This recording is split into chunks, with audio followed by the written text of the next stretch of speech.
This video will create a trading algorithm that uses weekly conditional probability to buy or sell stock. In my previous conditional probability video, we calculated the probability of a stock going up X% based on its price action last week.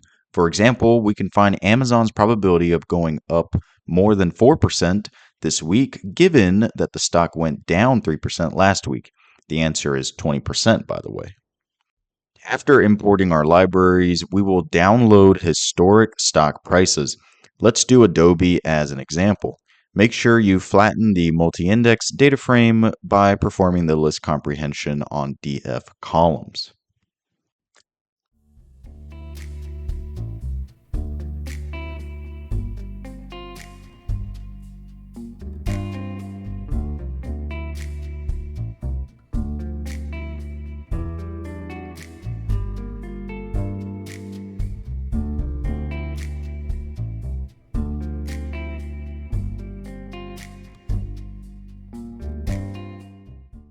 I'm going to copy paste the weekly data frame that we created from the conditional probability table video.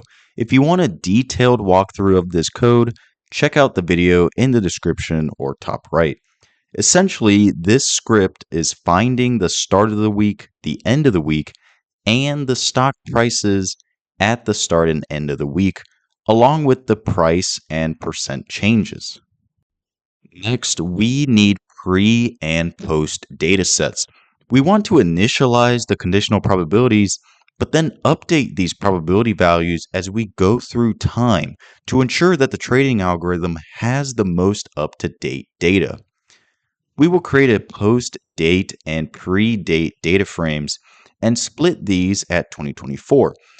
Post data will have all dates on and after 2024, while the pre-data will have all the dates before 2024. I'm going to also copy paste the conditional probability function that we created in our previous video as well. Essentially, we are creating price action buckets and counting the frequency of these occurrences.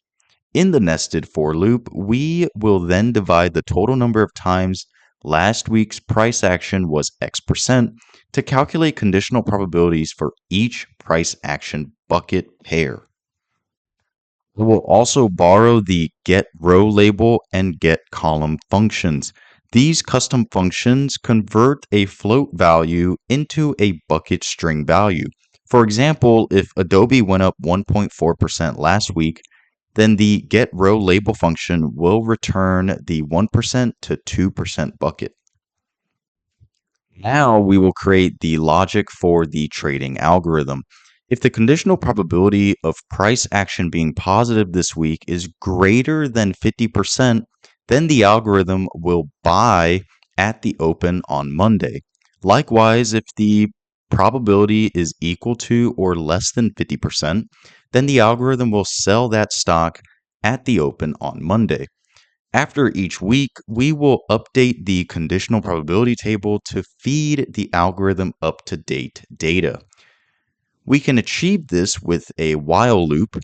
This means that we will continue running the algorithm until we have exhausted the post-data frame. First, we will initialize a data frame called DF actions. This will store the trading actions of our algorithm. In our while loop, we will start by calculating the conditional probability table based on the pre-dataset. This dataset holds data before 2024. This helps initialize our probabilities. Next, we will see what the price action for Adobe stock was last week and save this value as last percent change. We will also save the start value and date from the post data, or the future. The getRowLabel returns the appropriate last week price action bucket. We then use .lock to return the appropriate conditional probability that Adobe stock will be positive this week, given the stock action last week. If this probability is over 50%, then we buy, else we sell.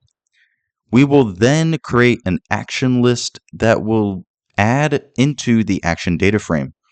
Finally, we will extract the first row from the post data and add it into the pre-data set because we just predicted the price action for this week. Now the week is over as we move into the future. That way, we can loop through this process until there are no more dates to go through in the post data dataset. We can print the DF actions and see the buy and sell signals and each week's conditional probabilities.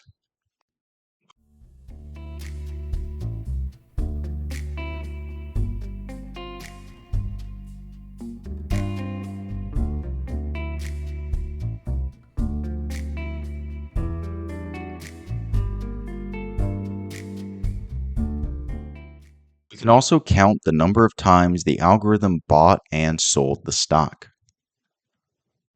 Now we want to make the date column the index because we will soon join this action data frame with the historic price data frame to create a candlestick chart with buy and sell signals.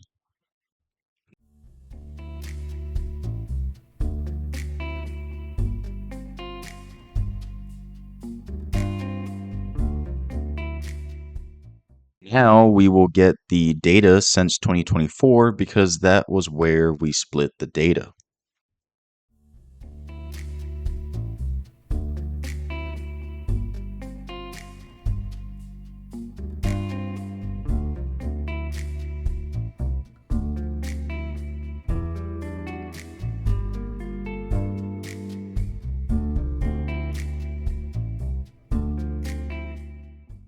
We will now create a final result data frame. We will join the action data frame on our new result DF.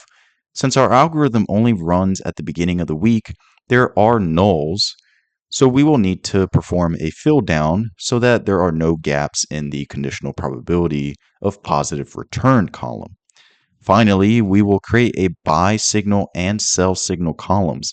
These columns will be useful when we visualize the algorithm in action.